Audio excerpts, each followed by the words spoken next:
cases y'all drop, they get things worked out, what, and then No, Well, that was coming. Gary doesn't have his. Closed down. Oh, you don't have yours either? Well, I thought it was only two of them. These has come in that enter here. that's good. A friend of mine, you have a friend that enter here, you try to keep us we suddenly all mention that.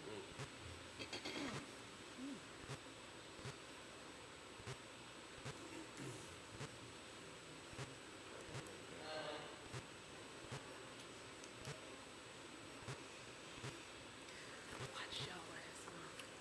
Well, I know we missed you. I missed y'all. I was on my way to Charlottesville, and I was watching. Y'all had a brouhaha. Thank you.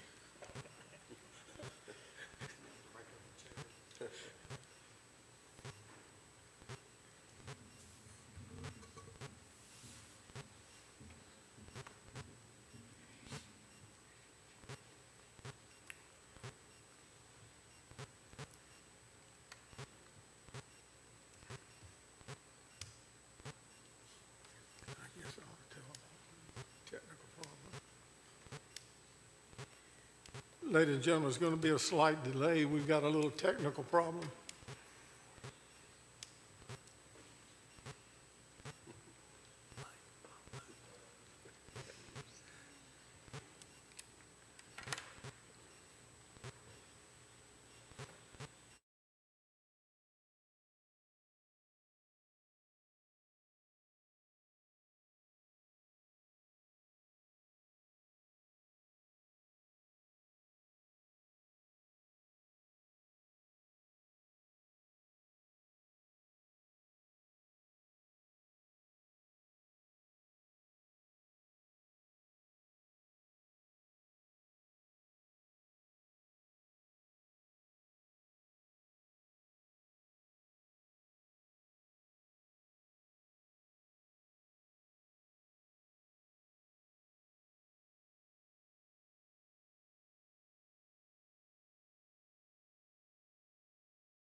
Good evening, ladies and gentlemen. Welcome to Pittsylvania County's Planning Commission this July the 5th, 2022.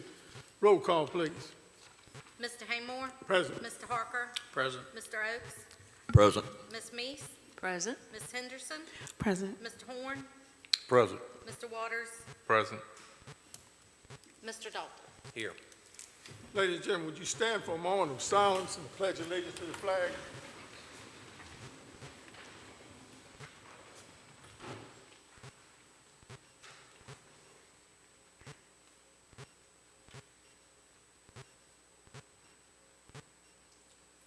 I pledge allegiance to the flag of the United States of America and to the republic for which it stands, one nation, under God, indivisible, with liberty and justice for all. Thank you.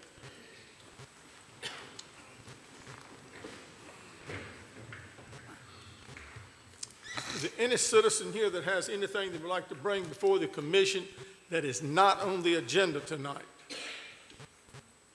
Okay, thank you. Approval of the agenda. I need a motion for the approval of the agenda. I make that motion, Mr. Chairman. Motion by Mr. Dalton, A second.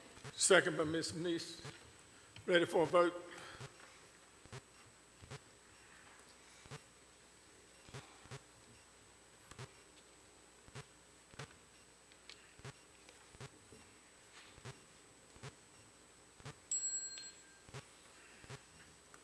Let the record show 8 yes, 0 no. Approval of the minutes. A motion for the approval of the minutes. Mr. Chairman, I make a motion that we approve the minutes. Motion by Mr. Waters, Second. second by Mr. Harker. Ready for a vote?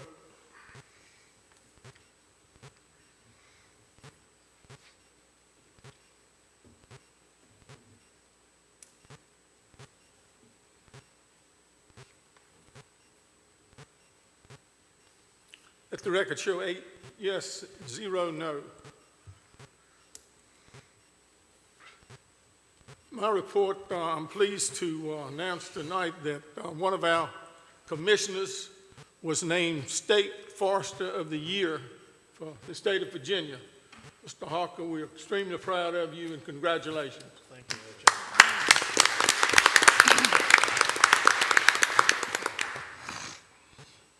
No old business.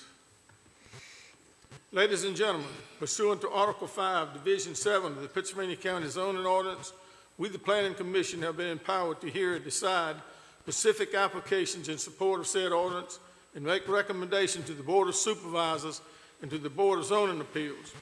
In accomplishing this important task, we are charged with promoting the health, safety, and general welfare of the citizens of Pittsylvania County.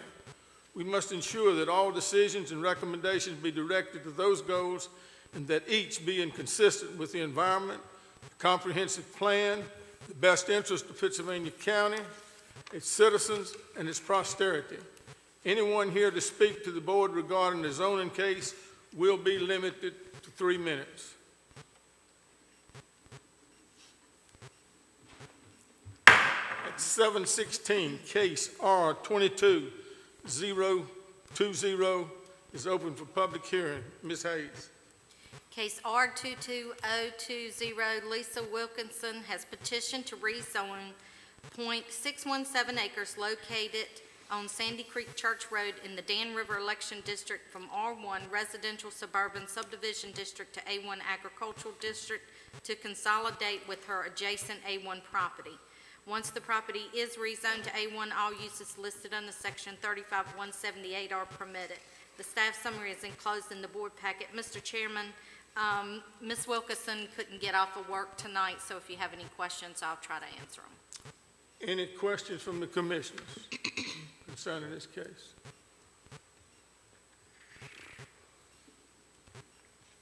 If not, 7:17, case R-22-020 is closed to public hearing. Mr. Horn. Mr. Chairman, in case R-22-020, make a motion we recommend to the Board of Supervisors rezoning the said property from R1 to A1. Motion by Mr. Horn. Here a second. Second. Second by Mr. Harker. Any further discussion? Now we're ready for a vote.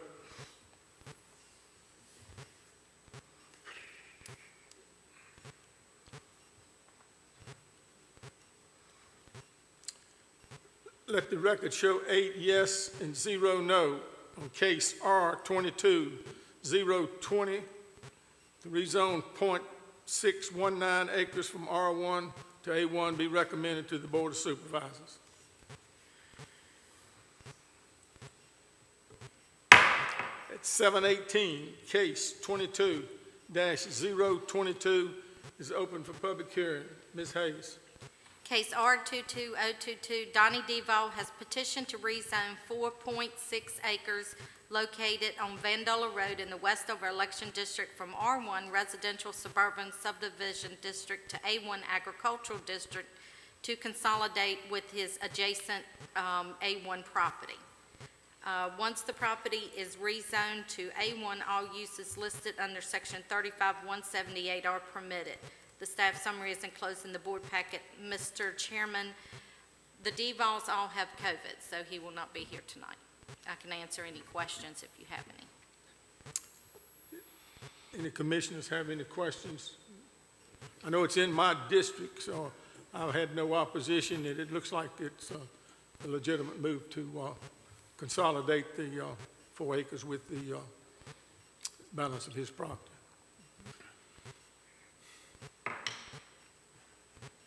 So it's 7:19. Case R-22-022 is closed to public hearing. Mr. Horn. Yes, sir, Mr. Chairman. In case R-22-022, I recommend make a motion that we recommend the Board of Supervisors approval of this rezoning property. Motion by Mr. Horn, A second. second by Mr. Waters. Any further discussion? Not, we're ready for a vote.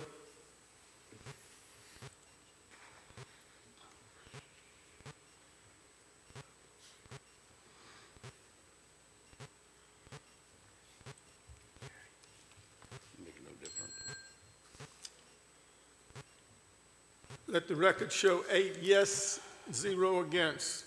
The case R-22-022, rezoned from R1 to A1, be recommended to the Board of Supervisors.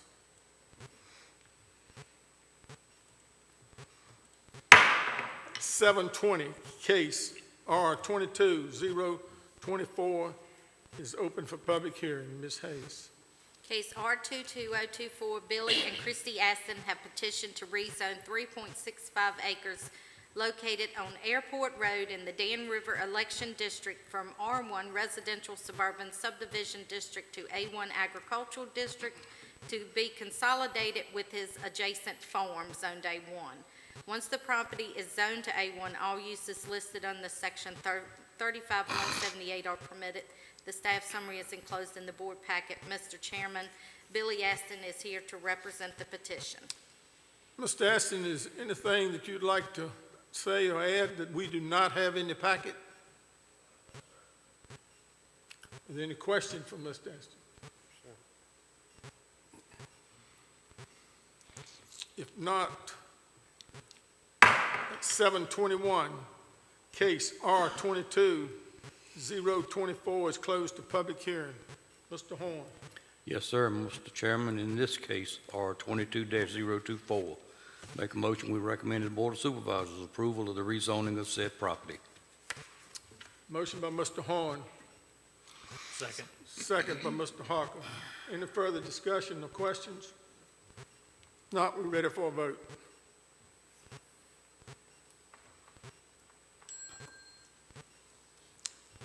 Let the record show 8 yes and 0 no. The case R-22-024, rezone 3.65 acres from R1 to A1 be recommended to the Board of Supervisors.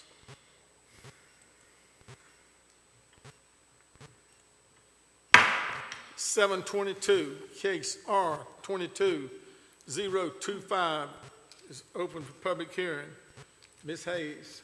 Case R-22025, Charles Turner and Michael Turner have petitioned to rezone 1 acre located on Sugar Tree Church Road in the Tunstall Election District from R1 Residential Suburban Subdivision District to A1 Agricultural District to consolidate with his adjacent farm zoned A1. Once the property is rezoned to A1, all uses listed under Section 35-178 are permitted. The staff summary is enclosed in the board packet. Mr. Chairman, Charles Turner is here to represent the petition. Mr. Turner, do you have anything that you'd like to add or say to the commissioners that we do not have in the packet? Does any commissioner have any questions from the staff?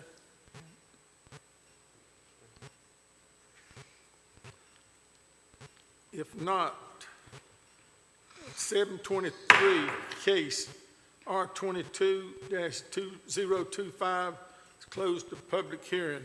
Mr. Oaks.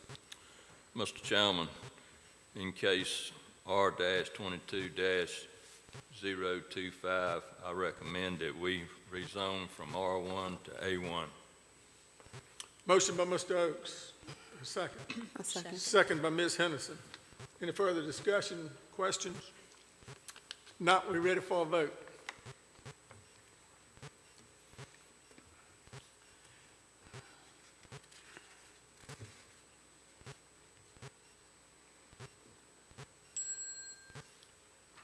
Let the record show 8 yes and 0 no.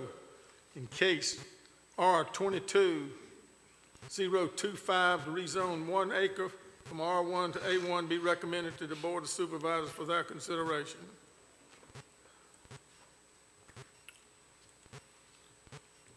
At 724, case S-22-014 is open for public hearing.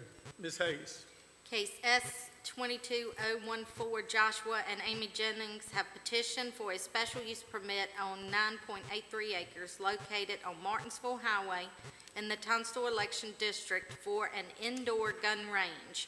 The staff summary is enclosed in the board packet. Mr. Chairman, Joshua Jennings is here to represent the petition. Mr. Jennings, do you have anything you'd like to add to to the commissioners that is not in the packet? Sir? No, sir, I don't think you have questions. Any commissioner have any questions for Mr. Jennings? I got one. Are you familiar with the conditions that the county put in as far as stipulations? I have not seen that, but whatever stipulations are required, we would have to comply with. Okay, would you like for me to read them? Yes, sir. Okay. All shooting lanes must be contained within an enclosed structure. Lanes must be constructed to contain bullets within its walls, ceilings, and floor, and must be properly ventilated. The facility must meet Department of Energy standards and uniform statewide building code. Okay. That was what I was not submitted back in. Any other questions or comments? Will you have special hours for, Right now, we're planning to mirror the hours or the operation of my facility, which is, at current, is Tuesday through Saturday, figure 11 to 6, you got it. okay. Have you had any opposition from the neighbors surrounding you? Okay. That's all I have, Chairman. Any other commission? If not, at 727, case S-22-014 is closed to public hearing. Mr. Oaks. Mr. Chairman, in case S-22-014, I recommend that we issue a special use permit for a gun range according to the stipulations issued by the county. Motion by Mr. Oaks. Second. Second by Ms. Meese. Any further discussion or questions? Not, we're ready for a vote.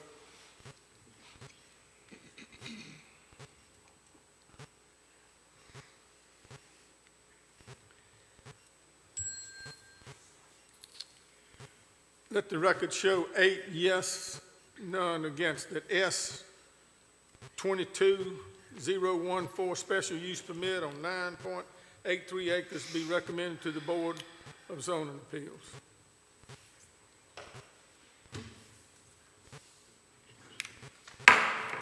728, case S 22015 is open for public hearing. Ms. Hayes.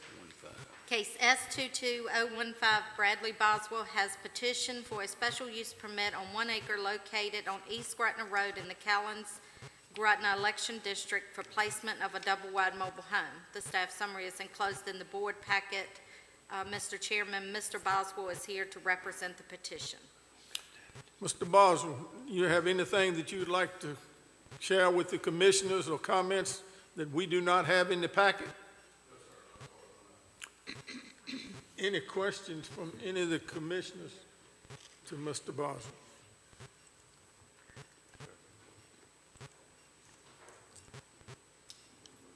I don't have any, Mr. Chairman, let but me- the yeah. screen is offset here. Okay. If not, it's 729, case S 22015 is closed to public hearing. Ms. Meese. Okay, I have it back. Mr. Chairman, in case S-22-015, I make a recommendation to the Board of Zoning that they approve this case as indicated. Motion by Ms. Meese, I'll second. second by Mr. Waters. Any further discussion or questions? Not, we're ready for a vote.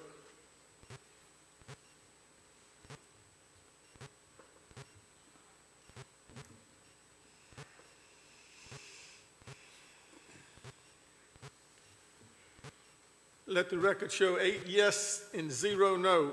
In case S 22015, special use permit on 1 acre of land be recommended to the Board of Zoning Appeals. 730, case S 22016 is open for public hearing. Ms. Hayes. Case S-22016, Pennsylvania CSG LLC, Jane Ellis Holdings LLC, has petitioned for a special use permit on 52.01 acres located off Mill Creek Road in the Bannister Election District for a utility-scale solar energy facility. The staff summary is enclosed in the board packet. Mr. Chairman, a representative is here to represent this petition. Come around, sir. Good evening. Welcome. You've gotten to be a familiar face around here. Good to see you.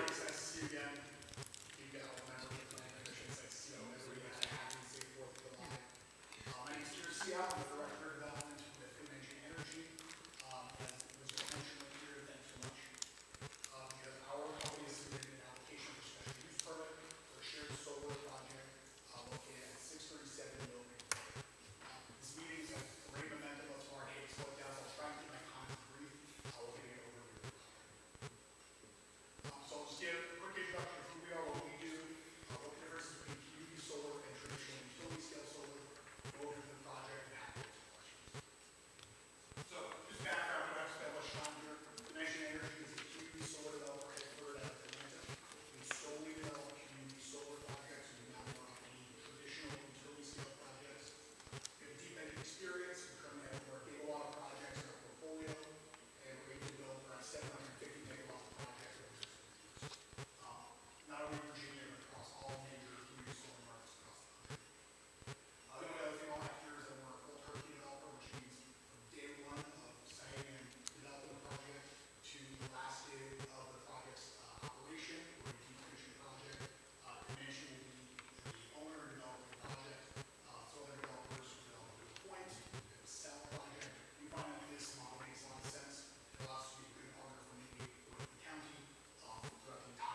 service territory is largely in the center of the county along Highway 39.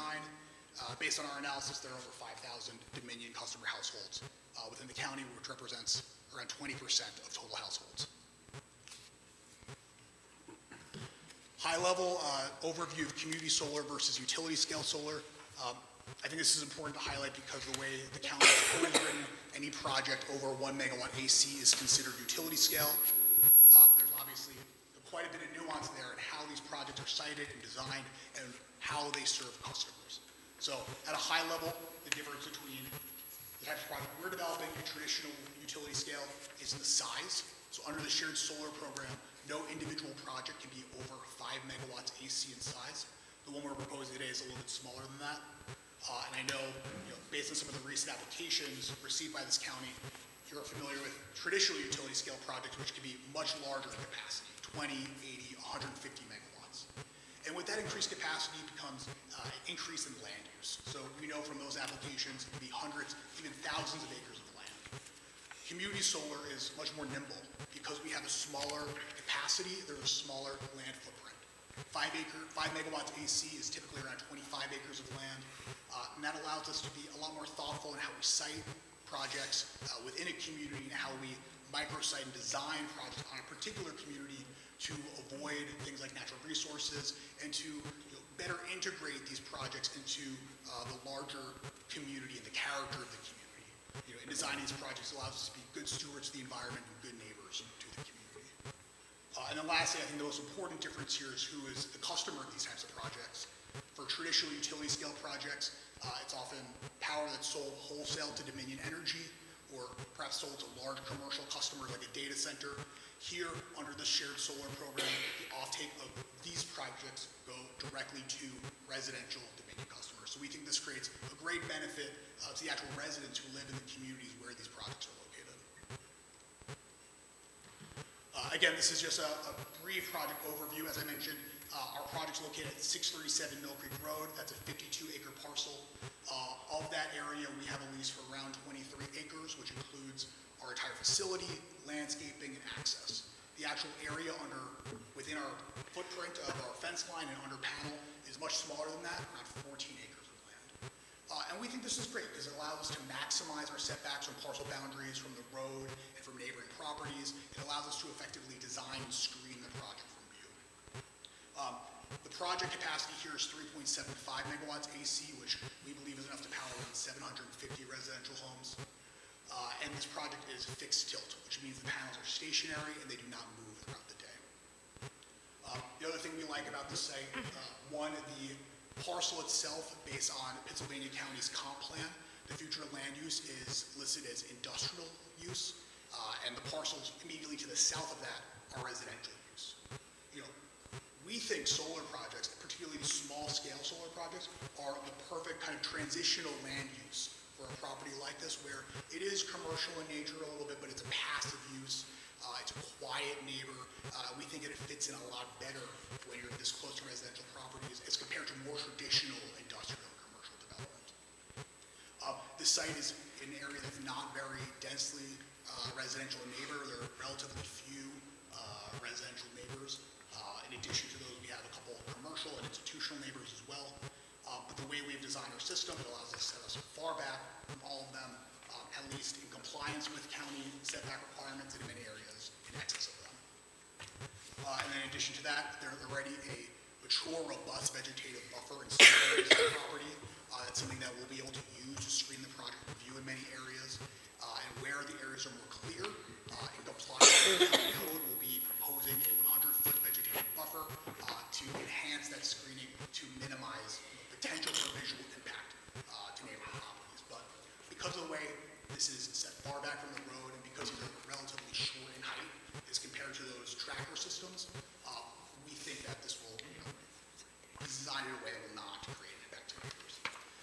And in fact, as part of this process, as all of you know, through our rezoning, we've had a lot of coordination and a lot of outreach to neighbors. We've held a series of community meetings, both on Zoom and in person. We've held site walks with some landowners. From the conversations that we had during our community meetings, we met Anita Royson, who is the executive director of the local chapter of the NAACP. She invited us to present to her executive committee. So we're really proud of, the work that we've done with local stakeholders and neighbors here. I'm proud to say that we've received 2 letters of support that have been submitted to this commission and Department of Community Development, one from Anita Royston on behalf of the NAACP, and one from Willie Fitzgerald, who's here with me in the audience, who wrote a letter to the commission on behalf of a number of neighbors who attended the community meetings. So we're thrilled in the response we've received so far. We're happy to answer a lot of questions to the neighbors, and we think we've designed this in a way that makes sense in the greater community. This is a layout of our project. This should be included in all of your packets. This just shows kind of the general orientation of our project on the site. As you can see here, as I mentioned, we've maximized our setbacks for utilizing the existing vegetative buffer, which is the darker gray on the western side, as well as proposed screening on the eastern side.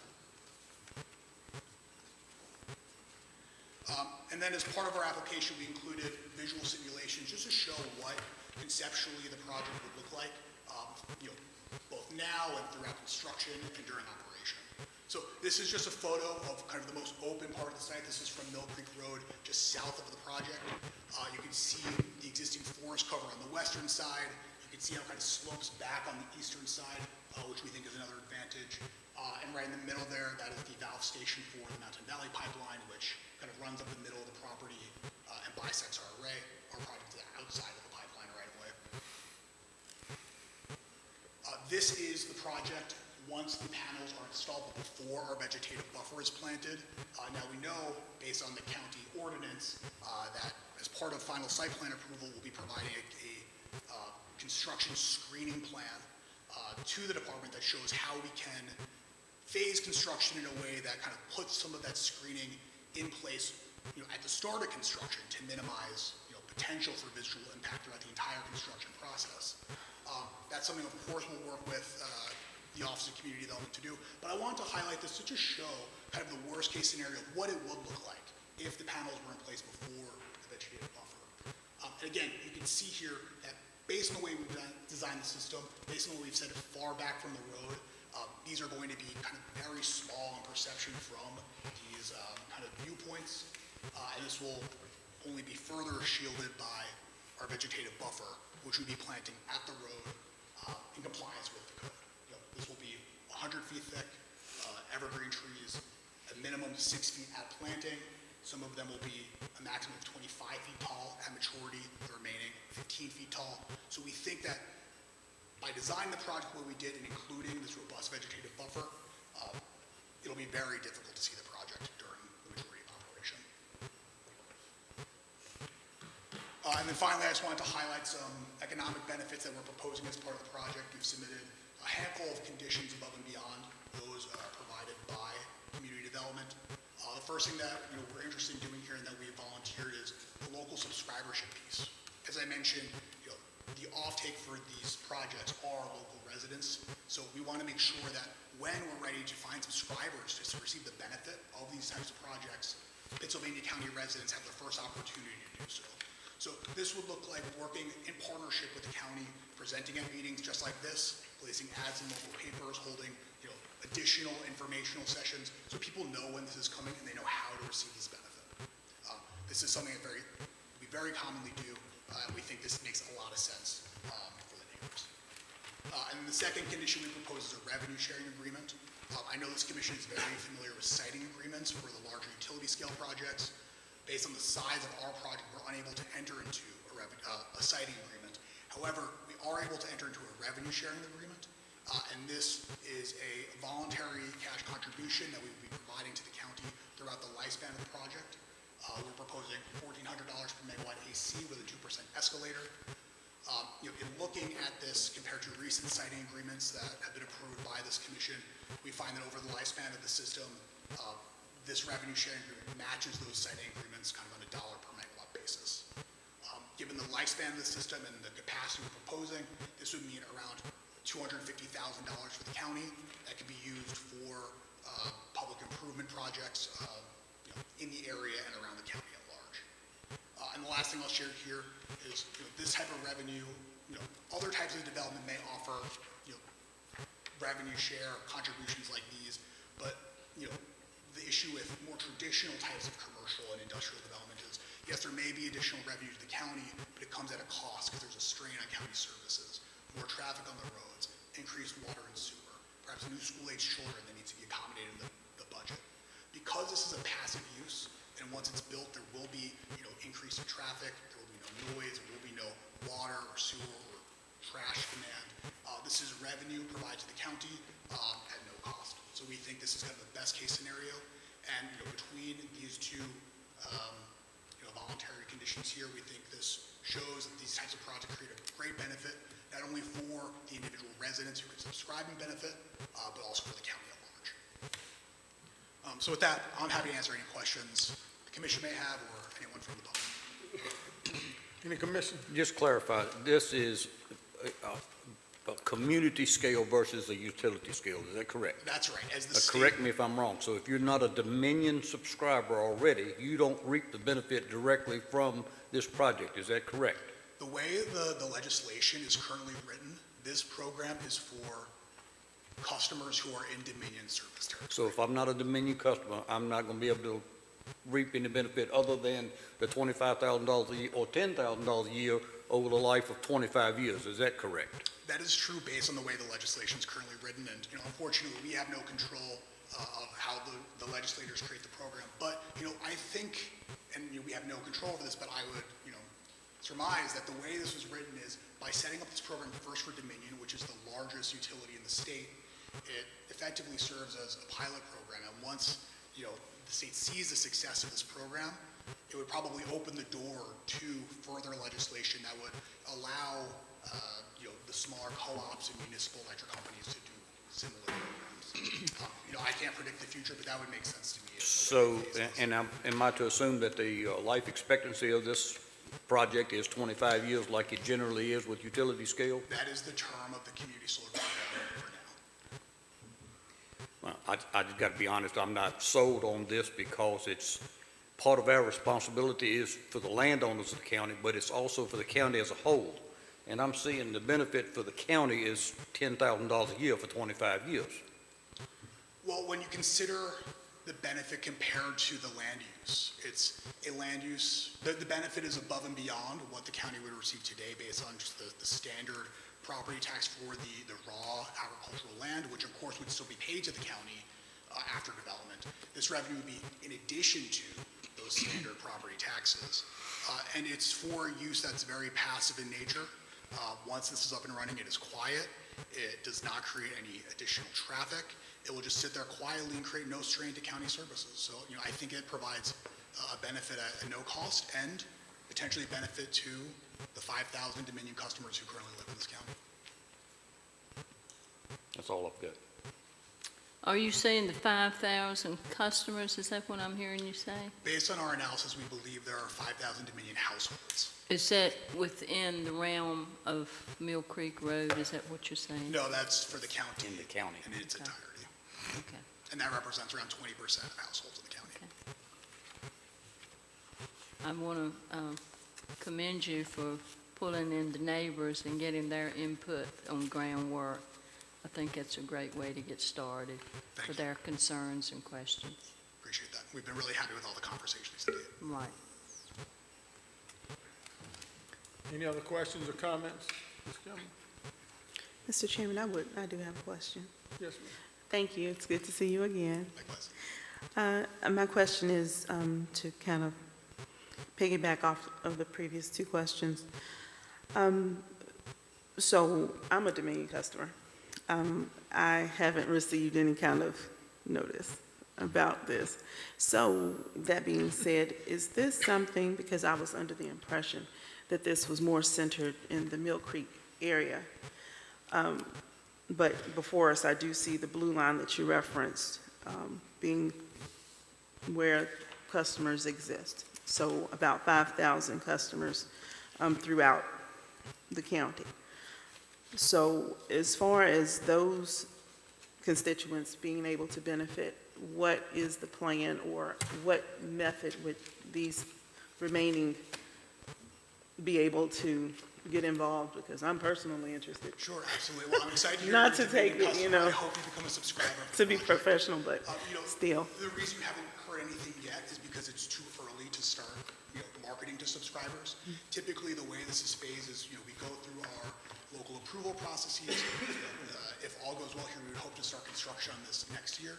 And typically, 6 months before the system is complete and turned on, that's when you would start marketing to potential subscribers. So like we've referenced in that condition, which I assume is included in all of your packets, when we reach that time where we start to market, our plan would be to come back to the Department of Community Development, say, hey, appreciate working with all of you thus far. We're now at a point where we want to find subscribers that benefit from this project. How can we work together to do this? And it would look like sending mailers out to residents in the area, working with, frankly, whatever civic organizations the county might recommend, PTAs, churches, community organizations, to get the word out that this is coming and that residents can benefit, in addition to, placing ads in the local newspaper so people know it's coming. To your point, frankly, the way the program is set up, just to be fully transparent here, anyone who is a Dominion customer can technically subscribe to any project. But we feel it makes sense that those folks who live nearest to the project, who are able to, and our Dominion customers should receive that benefit. And that's why, we believe conditions like this make sense, so that those who are closest to the area and closest to the project have the first ability to receive that benefit. And now, I'll say this is a voluntary program. We can't force people to subscribe.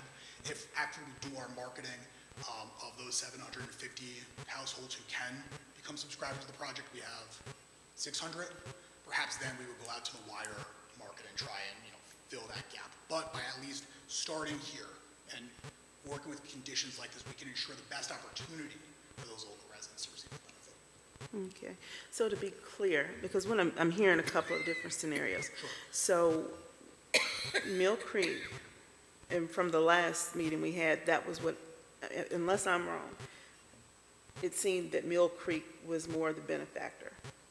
But this is countywide Dominion customers. Once this is approved, say if it goes forward and everything is approved. Sure. So, we should differentiate what is allowed under the state program and what we're proposing here today.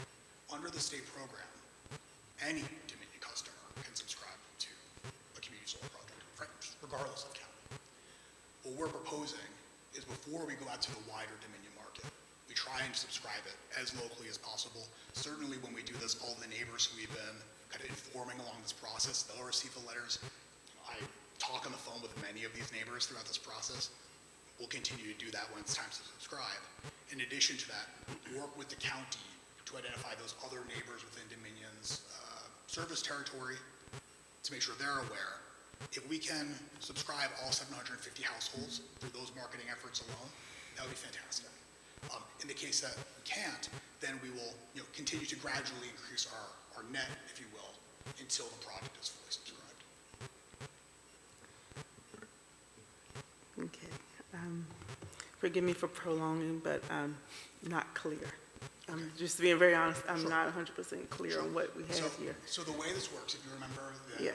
the analogy I did last time, in comparing it to residential rooftop solar, Yes. if you were interested in putting solar panels on your house, you would find a residential solar developer, and you would enter into a power purchase agreement with them. This is a contract essentially where the solar developer puts their panels on your roof that they'll continue to own, but you enter into that agreement with them where they sell you the power produced by those solar panels, and it's at a rate as less expensive than what you would otherwise pay Dominion, resulting in savings on your electric bill. Yeah.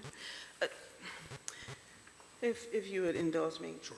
What I'm trying to get a clear understanding of is, until today, I've been under the impression that, and what my understanding was from the material, Mill Creek was a community-based solar program, primarily benefiting the neighbors or people in that general area.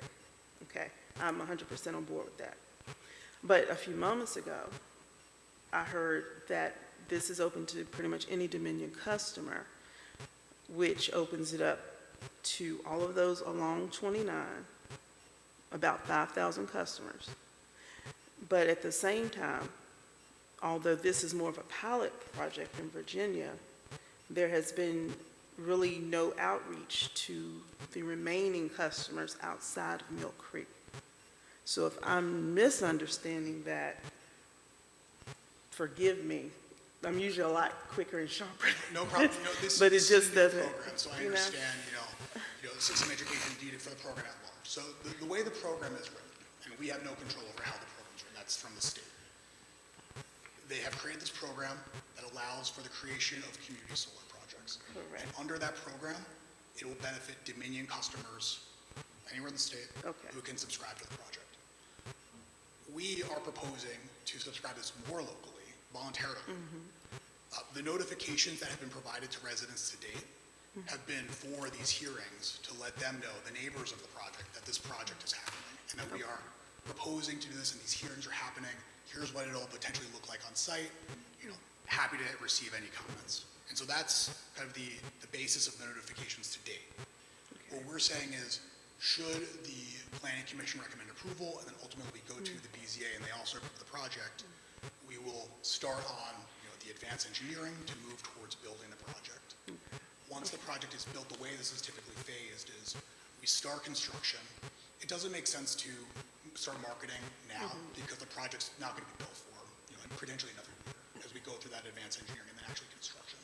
So the way it's phased is as we start construction and get things moving and we're proceeding through that process, once we are around 6 months out from the project being operational, then we go back to the community and say, starting with those neighbors around Mill Creek who are Dominion customers, and say, hey guys, remember me, it's Kieran. I talked to you all last year about these hearings. The project is being built now, and we're ready to find subscribers. If you are interested in subscribing or receiving the benefit of this project, here are some meetings that we're going to be holding so you can learn where to go and how to do that. And there are 750 Dominion customers on Mill Creek Road. If there were, I'd be thrilled. We'll start there.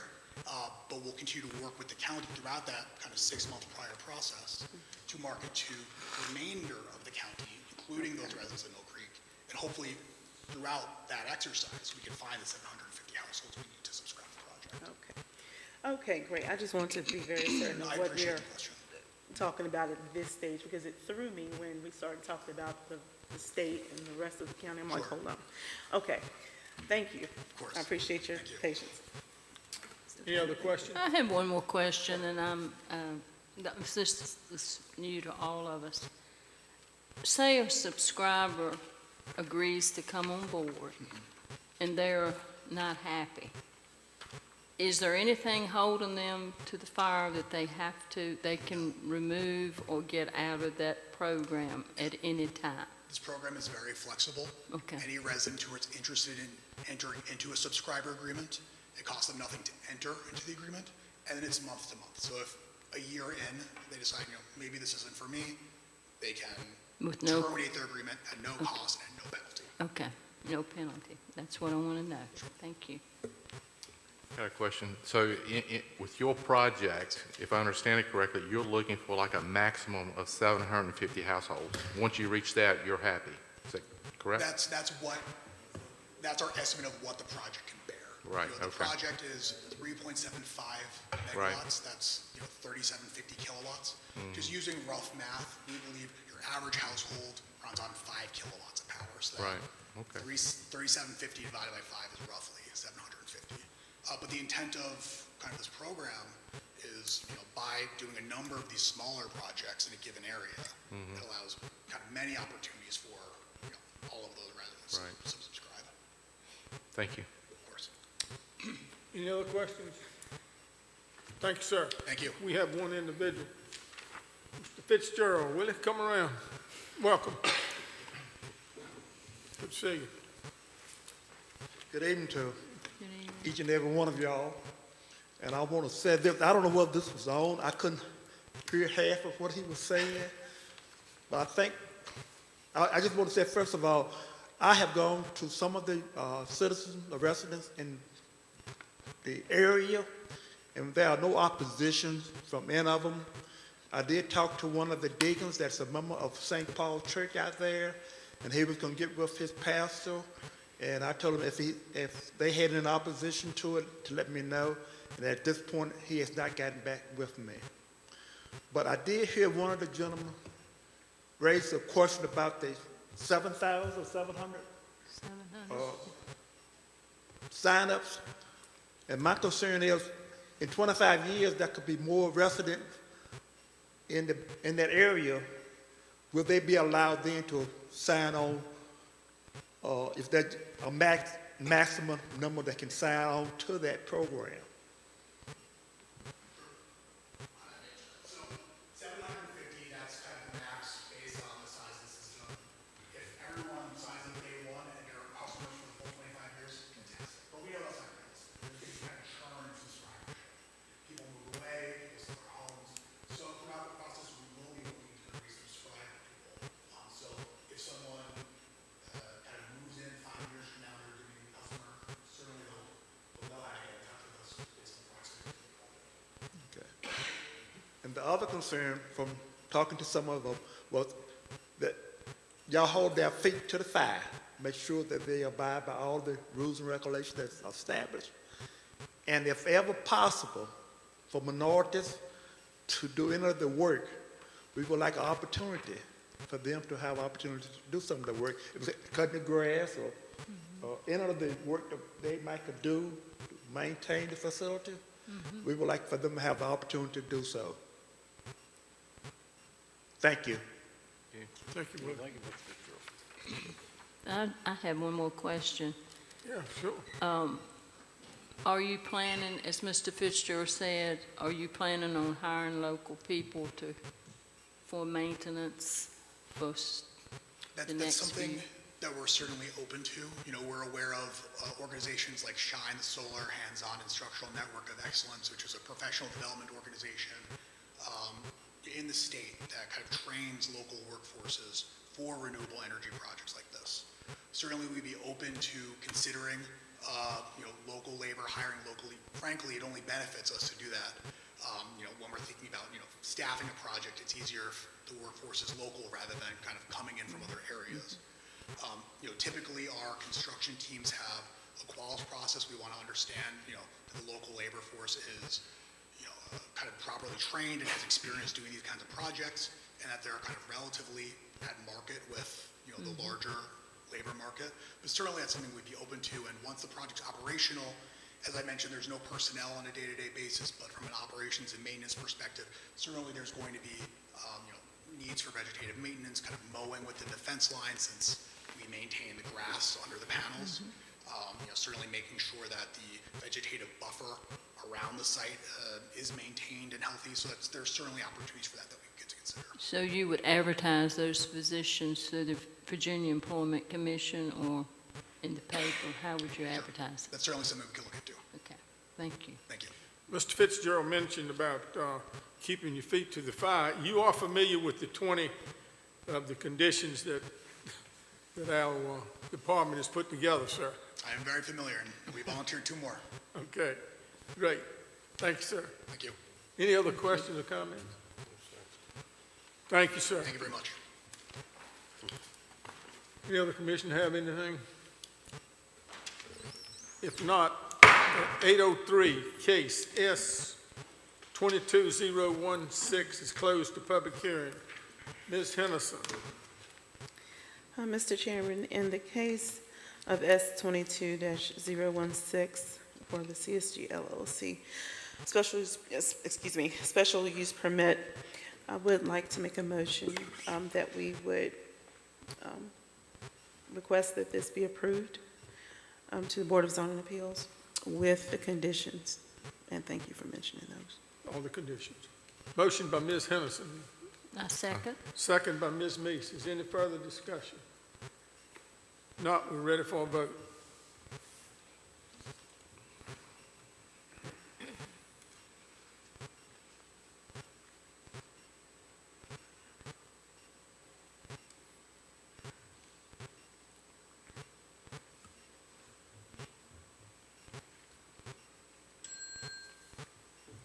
Let the record show 8 yes and 0 against the case. S 22016, special use permit on 52.01 acres be recommended to the Board of Zoning Appeal.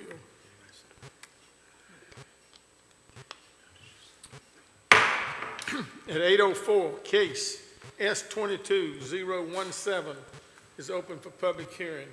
Ms. Hayes. Case S-22-017, Dry Fork Solar One LLC has petitioned for a special use permit on 47.36 acres located on Highway 29 in the Chatham Blairs Election District for a utility-scale solar energy facility. The staff summary is enclosed in the board packet. Mr. Chairman, a representative is here to represent the petition. Yes, sir. Who is the representative? Yes, sir. Come around, sir.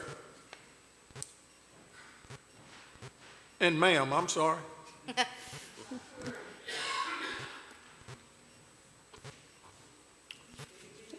Welcome to both of you. Good evening. Any comments that you all would like to make? We do have some information we'd like to share with you. Just state your name, please. Yes, my name is Claire Habel. And I'm Andrew Cavanaugh, civil engineer with Borrego. Welcome. Thank you. Wonderful.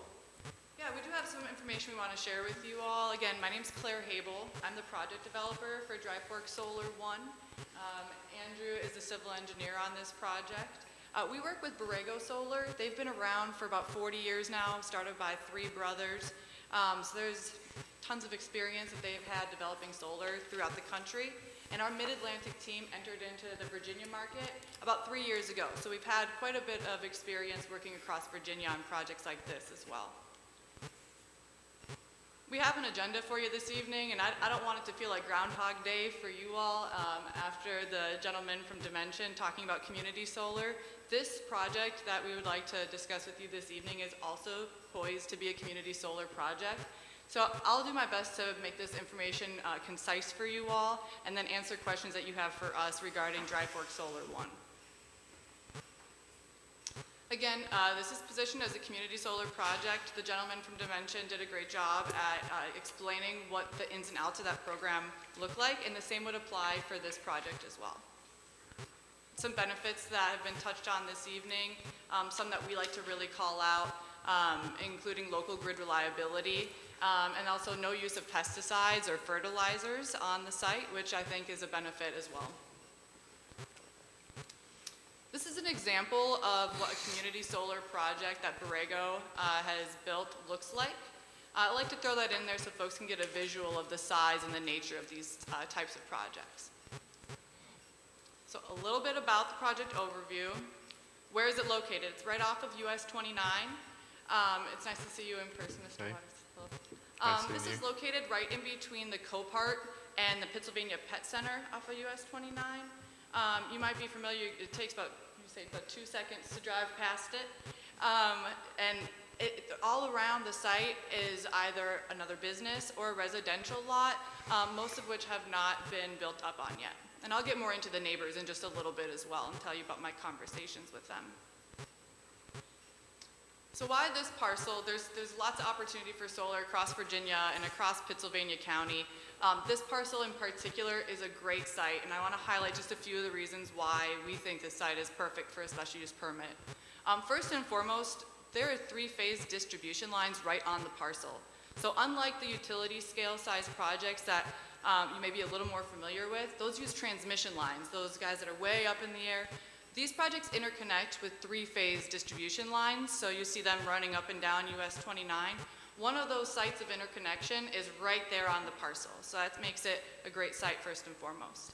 It is in Dominion Energy territory, so we're eligible for that shared solar program as well. It's currently zoned A1, so no rezoning necessary per the ordinance. We're avoiding impacts to all the wetlands that have been identified on site. There's one area that Andy will highlight for you all that we're avoiding entirely, and we're able to do that because of the size and the shape of the parcel. And all the abutting parcels, like I mentioned, they're primarily commercial or they're undeveloped. In fact, the backside of the property, it's all forested right now. It's located far from the road. You can't even see the project area from US 29, and we'll show you what that looks like in a moment. But really, the reason why this parcel is the right spot for Dry Fork Solar is because the Owen family, are very interested in developing on this piece of land. Mr. Owen could not be here this evening, but he wanted me to share with you his sentiment and excitement for the possibility of this project. The Owen Farms parcel that we're talking about this evening, it's about 47.3 acres. It's a family-owned tobacco farm. They have generations of tobacco farmers, and they'll continue to do that on the other parcels that they own in Pittsylvania County. But Melvin Owen Sr., he's the patriarch of the family, the president of Owen Farms, really excited about this opportunity just to diversify the income for his family and his descendants, and to have that income be passive as he's maturing in age and trying to enjoy what that might look like in a retired state as best he can. Farmers, they have a hard time slowing down, but he wishes to engage in this type of investment, so there's some passive income for himself and the descendants, including his sons. In regards to the comprehensive plan, I really wanted to highlight for you all the location of this parcel and why it makes a lot of sense now and in the future. Again, it's currently zoned A1, which is permissible per the ordinance.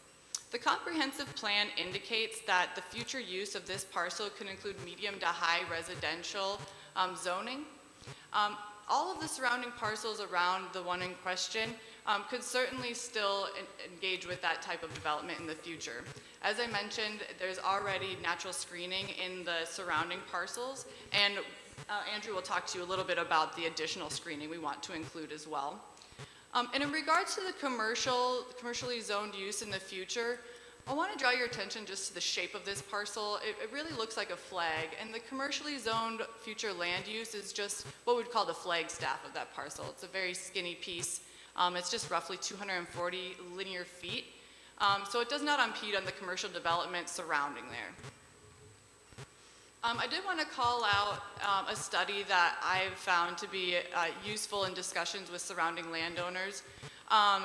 The study finds that there is little to no impact on the property value of parcels that are located near a solar facility of this type of characteristic. And I'm happy to send that around to you all, the executive summary, just to showcase some of those numbers and that fact.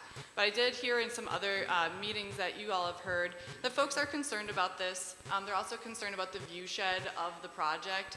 So I wanted to throw that in there just to show you guys that we're considering the neighbors as well. And I'm happy, again, to send that around to you all should you like to consider the results of those studies. Pass it over to Andy. He's going to talk to you a little bit about the project details and get into a little bit more of the nitty-gritty. Thank you, Claire. Good evening, Commissioners. Again, Andrew Cavanaugh, Civil Engineer with Borrego Solar. Glad to be here tonight, and thank you very much for your time. The layout of the project that you're looking at hand this evening, Dry Fork Solar, is a 3-megawatt system. It's a polysilicon tracker system, which means it follows the sun's pattern from east to west throughout the day. It roughly uses the fenced-in areas, about 21 acres. The system facility in its entirety is roughly 25 acres. And reviewing the zoning ordinance of the county, obviously there's the 1-mile solar radius rule. The nearest solar project to that is Blue Ridge Solar, which is approximately 1.18 miles away. And we've done some community outreach with that and also included the radius into our outreach, which Claire will discuss a little bit later on. She also mentioned that the 3-phase line is on site, which means our point of interconnection is on site as well. This makes this a very favorable project and favorable site for us, especially for development. To date, we've done pretty extensive due diligence, wetlands, threatened endangered species, historic research. We also have a Phase 1A and Phase 1B coming in, should be next week as well, to determine if there are any historical features on site. And we've gone through many iterations with this project, which we'll shed some light on later, but ultimately what it came down to is by the book design. So we are adhering to all county standards for development of utility scale solar projects, and most notably the 150-foot setbacks as well as the 100-foot landscape buffer. Moving on to the layout plan that's been submitted to the county. Again, I stated it's about 25 acres of leased area for the site. the 150-foot setbacks, and also the 100-foot vegetative screening buffer. We believe this is a fantastic site to be tucked back into the landscape. It's about 800 feet back, the flag stem of the site is about 800 linear feet, and it's about 200 linear feet wide. And again, Claire stated it's about 2.72 seconds to drive by the frontage of the lot. So the system is effectively 1,200 linear feet setback from the road, and that is, we're anticipating 100% visual screening with the 100-foot landscape buffer on that as well. One of the beauties of this site, as well as the tracker systems, is there will be no grading on this site except for the stormwater and BMPs that will be implemented. And the benefit of that is that we can conform the site to the land and not the other way around. It makes decommissioning a whole heck of a lot easier on everybody. Tree clearing, it's roughly 4 acres of tree clearing on site. I know that's always a big concern for a lot of people. 4 acres of trees is about 55 tons of carbon offset, but what 3 megawatts of solar brings to the table is roughly 95,000 tons of carbon offset as well. Another option we're exploring with the site and with the 3 acres of tree clearing is hand felling the trees outside of the fence line. That's going to provide additional habitat and natural growth in the area for local fauna. Moving along to the landscape plan, obviously this is going to be one of the most important parts of this project, is keeping this tucked away, keeping it out of the view shed pollution, so to speak. So the conceptual landscape plan that we have before you this evening, in the green you'll see the existing vegetation, and the light green is the proposed screening, as well as our conceptual BMPs in the blue strategically placed around the site to adhere to the drainage patterns provided with the natural topography and trying not to steer away with grading and of sorts. We've also provided supplemental screening on site to where the natural vegetation doesn't exactly meet the 100 feet. We'll provide additional buffering in there as well.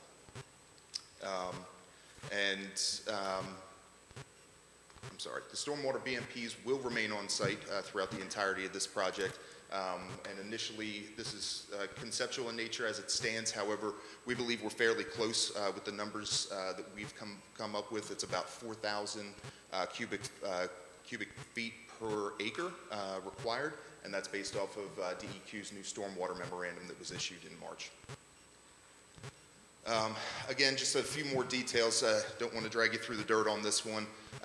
We'll be using a pollinator mix on our inner row spacing. The benefits of pollinator mix is it has up to a 3-mile radius of effectivity, which not only benefits the site, but also potential residential development later on in the future. Again, we'll be providing additional screening, and we're also looking into staking out the landscape buffer areas prior to construction to implement landscaping sooner to get that growing, healthy, and screening sooner. We've found that to be a much more effective proposition to projects and counties in the past. There will be a minimum of 100-foot depth for the screening, obviously per county rules, but we found that in some of the areas on site we have up to 400 feet. The rolling topography on the site is one of the best features.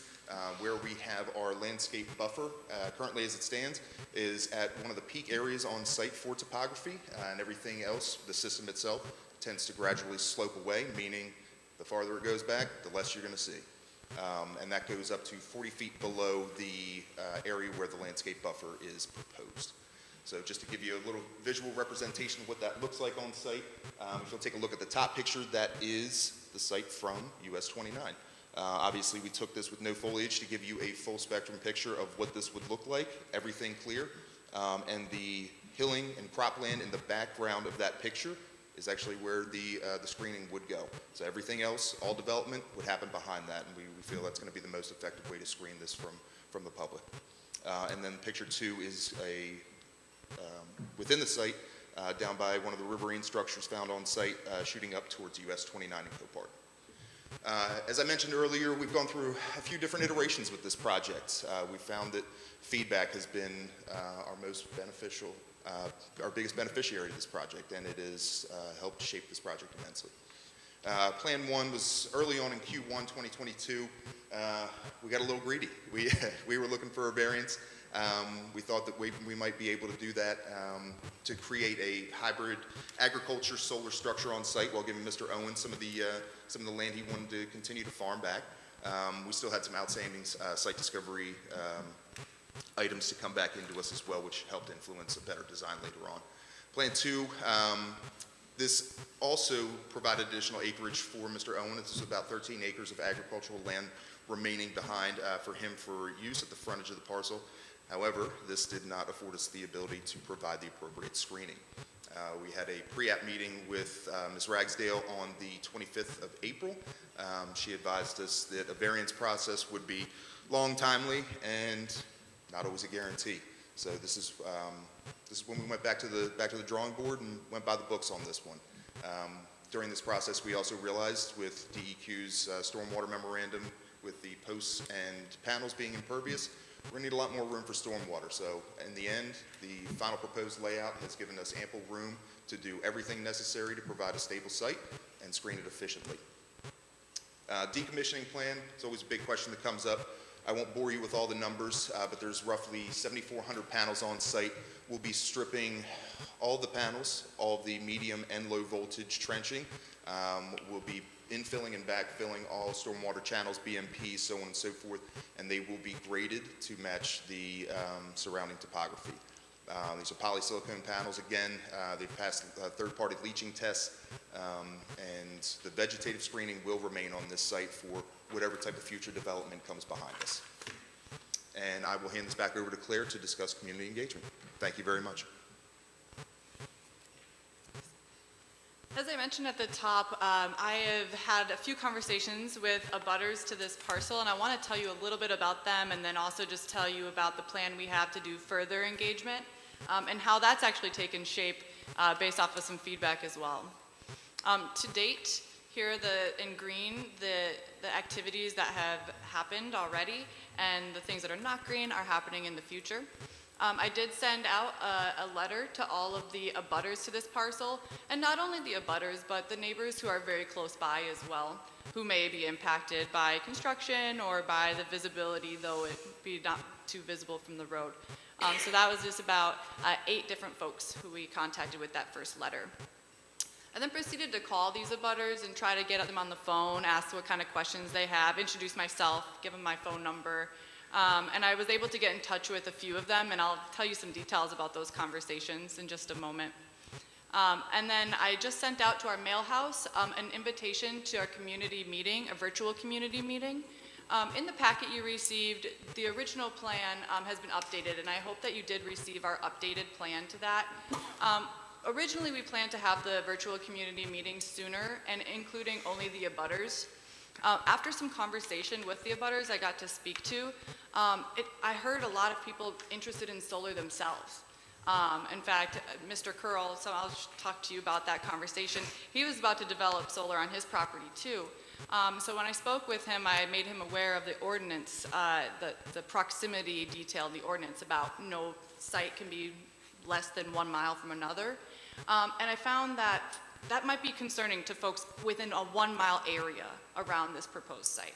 So I revised my community outreach plan to include a virtual community meeting for neighbors 1 mile radius from the parcel, rather than just inviting folks who are abutters to the parcel.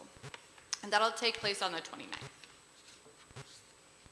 As I mentioned, I had a couple phone calls I think are worth just briefly discussing with you all. I won't get into the details. You do have a copy of this as well.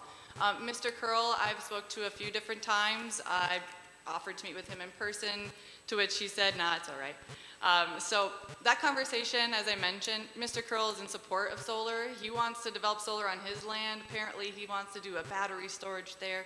I did advise him to talk to his developer, the person he's working with on that project, to see the implications that an approval of our special use permit would have on his project.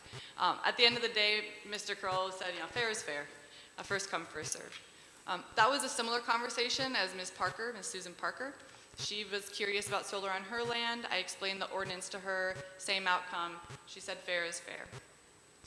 Across the street, Absolute Storage, I got on the phone with one of the general managers there, Victoria, and she was super excited to hear that solar is happening in Pittsylvania County, that more solar is possibly coming to Pittsylvania County, and she had no questions. She just wished us good luck and hoped to see it come to fruition. And she even offered to sign a letter of support if I had it for her. And if that's something that the commission likes to see in writing, those letters of support, I'm happy to gather them for you all as well, should you want to see the community's response to my engagement. With that, those are the high-level details of our project, what we have for you tonight, and we'd be very happy to hear your feedback, answer any questions you have. As Andrew mentioned, we don't take feedback or concerns very lightly. We adjust as needed. So anything that you have to offer or any questions you may have are more than welcome this evening. Thank you. Any questions for Andrew or Clara? One question. What's the reputation of Borrego in that will they own this through fruition or will they sell it off halfway through construction or? Sure. Yeah, Borrego's been around for 40 years. Landowners I talk to do their research about our company, and more times than not, they have positive things to say. I certainly feel that this company is responsible in the way they develop, and I've gotten great feedback from the facilities that are in existence. To answer your question about ownership of this project, Borrego's in the business of development, and then a company will do the ownership and maintenance. And similar to what the gentleman from Dimension was discussing, in addition to that party that will come on and own and operate this facility, there'll be a subscriber organization that's in charge of doing the things that he was discussing, which is, advertising the program potential and enrollment in that program. And just for giggles, are these two people that were abutters who were really interested in solar, do they happen to be Dominion customers or do you know? The territory here off of US 29 is Dominion territory. So they potentially could reap the benefit of this, could they not? That's right. Anybody in Okay. Dominion territory could essentially reap the benefits, yes. Thank you. Yes, sir. Anyone else? Ms. Hayles, nice to see you. We talked on the phone. Could you go over some revenue share as the Sure. gentleman from Dimension did? Yeah, I mean, similar, our project that we're proposing is just slightly smaller than the Dimension project that you heard about. As the gentleman had mentioned, as of July 1st, there is new affordability to the county to introduce a revenue share option rather than what used to be, we didn't have to pay any personal property tax on these types of projects. Now the county has an option to either do revenue share or to set their own property tax levels that cannot exceed what would be relative to that $1,400 per megawatt. And that includes a 10% escalator per 5 years over the course of the project. I'd be happy to run the numbers for you and get them in front of you if you'd like. But what I know right now is how that tax treatment would be applied. And again, I'm happy to send around those facts and figures should you need them to make a decision. I'll have to say that in our agenda, I've read what you all provided multiple times, very detailed. You have done homework from what we have in our packet, and thank you for that. Anyone else? I'm sort of impressed that it will not be seen from 29. It's probably one of the few that will not be seen from the public. I'm Yeah, that is impressed. another comment, Janet, I wanted to make because we hear the view shed is an important question that most people have. This has to be one of the most perfect locations for a small solar utility. That's what I was thinking. That's what I was thinking. And that you have the community and the neighbors on your side, so to speak. And Yeah. that you've listened and have answered any concerns. Yes, like ma'am. the previous solar farm. Yes. Yes, ma'am. Most of the folks that I spoke with were concerned about the visibility from the road, and then the two I mentioned thought they might be interested in solar too, but said, hey, first come, first serve. Clara and Andrew, we can tell when you've done your homework. Our telephone's not ringing off the hook. Correct. I'm glad to hear that. Yes. Anyone else? Thank you all. Thank you all. At 8:28, case S-22-017 is closed to public hearing. Mr. Waters. Thank you, Mr. Chairman. I make the motion that we as the Planning Commission approve case S-22-017 on behalf of Dry Fork Solar One LLC for a 3-megawatt solar facility to be located on US Highway 29 in the Chatham Players District, with conditions that I'm sure you all are aware of for all solar utilities, and send this to the Zoning Board of Appeals for their review also. Mr. Waters made a motion. There's a second. I second. Second by Ms. Meese. Is any further discussion or question? If not, we're ready for a vote.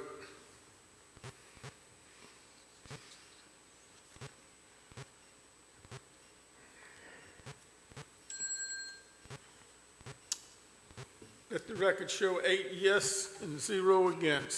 So case S-22-017, special use permit on 47.36 acres will be recommended to the Board of Zoning Appeal. Ms. Hayes, what else do we have on the agenda? Do you know of That's anything? it. 2 rezonings next month and 4 special uses. Y'all have a copy of them. Yes, ma'am. Any commission got any comments or questions? Closed? Not, we stand adjourned. Thank you all. Yeah.